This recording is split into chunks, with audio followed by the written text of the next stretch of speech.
చేగుర్తు party లీడర్లని కమలం పువ్వు party leader Dharmapuri Arvind sir full గరుసుకున్నాడు. అంబేద్కర్ సార్కి కనీసం మర్యాద ఇయ్యని పార్టీ మీది అని పొట్టు మాటలు అన్నాడు. సార్ మాట్లాడుతున్నాడు, మీరే వినుండ్రి.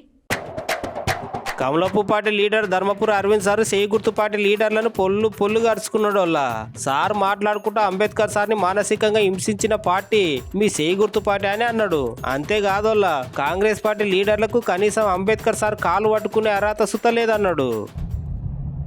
ఇవాళ కాంగ్రెస్ పార్టీ వాళ్ళు 75 సంవత్సరాల చరిత్రలో అందరినీ మభ్యపెట్టినట్టు మళ్ళీ ఇవాళ దళిత సమాజాన్ని మభ్యపెట్టడానికి మళ్ళీ ప్రయత్నం చేస్తున్నారు.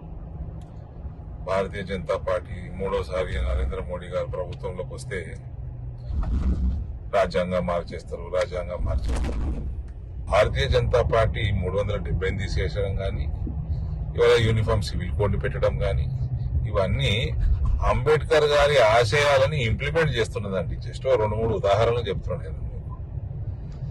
ఈ కాంగ్రెస్ పార్టీ అంబేద్కర్ గారికి క్యాబినెట్ లో పొగబెట్టి, ఆయనని క్యాబినెట్ నుంచి రాజీనామా చేసేటట్టు పొగబెట్టి, ఆయన రాజీనామా చేసినాక 1952లో నార్త్ బాంబే నుంచి ఎలక్షన్ నిలబడితే అంబేద్కర్ గారి అసిస్టెంట్ ని కాంగ్రెస్ పార్టీ టికెట్ ఇచ్చి కావాలని హ్యూమిలియేట్ చేసి ఆయన ఎన్నికల్లో ఓడగొట్టింది.